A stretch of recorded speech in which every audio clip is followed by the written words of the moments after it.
যাও বা মোটামুটি 8-10 জন আসতো, এখন গত 2-3 দিন ধরে দেখছি মানে 2-3, এরপরে হয়তো একজন, এরকম অবস্থা থেকে থাকবে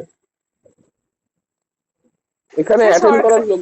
হ্যাঁ বলেন। স্যার সরকারের আর চাকরি দেওয়ার ইচ্ছা নেই।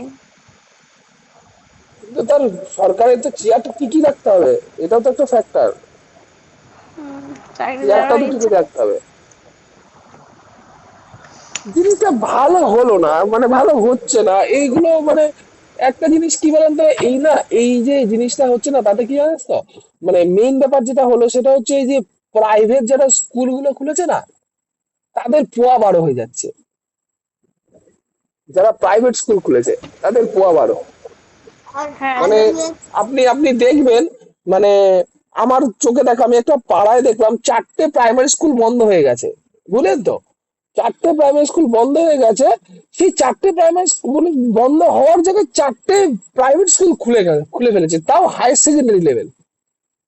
এবার দেখুন, আপনার বাচ্চা, আপনি তো চাইবেন পড়ানো পড়ানো, এবার একটা স্কুলে একটা ম্যাডাম, এবার একটা ম্যাডামের কাছে আর একটা ম্যাডাম দেখে আপনি চাইবেন যে ওই স্কুলে আমার বাচ্চাকে ভর্তি করি? তা সুতরাং যার নুন আনতে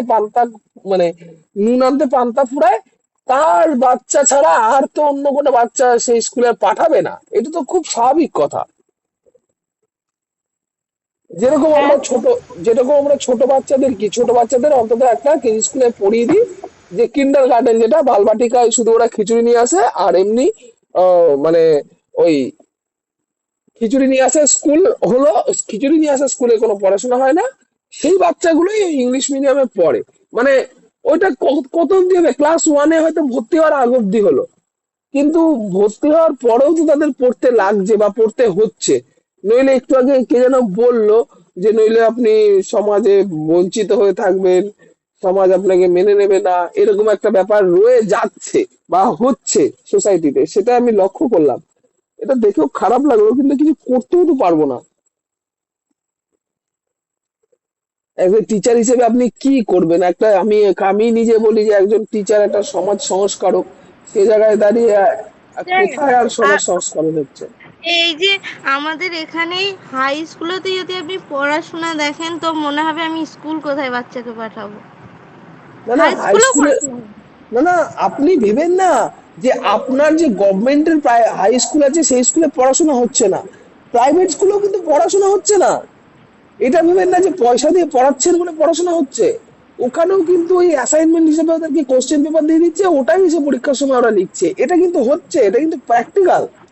আপনি দেখেন, আশেপাশে যদি আপনার কোনো স্কুল থেকে থাকে হায়ার সেকেন্ডারি ইংলিশ মিডিয়াম, তারা কিন্তু তাই করাচ্ছে, বাচ্চাদের খেলাচ্ছে, এই করাচ্ছে ওই করাচ্ছে, অ্যাক্টিভিটি বেসড লার্নিং, এই সমস্ত দিয়ে ওরা পড়াশোনা শিখাচ্ছে। কিন্তু অ্যাকচুয়াল পড়াশোনা শেখা যে জিনিসটা, সেই জিনিসটা একটুখানি একটু গন্ডগোল লক্ষ্য করতে পারছি, আর গন্ডগোল হচ্ছেও। স্যার এখন যা দাঁড়িয়েছে যে স্কুলটা ধরলক্ষণ করতে হবে কিন্তু বাড়িতে যদি গাইড করে তাহলে বাচ্চা হবে নাহলে হবে না। বাড়িতে আপনি একটা বাচ্চাকে কতক্ষণ গাইড করবেন ধরুন, বলেন? সে তো মানছি আপনি অবশ্যই। ক্লাস 5 অব্দি ঠিক আছে, এবার আস্তে আস্তে তো বাচ্চাটা বেয়ারা হবে। কেন? তার সব থেকে বড় কারণ কি জানেন তো? আমাদের সমাজটা। দেখবেন সেটাই তো বলছি। দেখবেন আপনি এটা লক্ষ্য করেছেন কিনা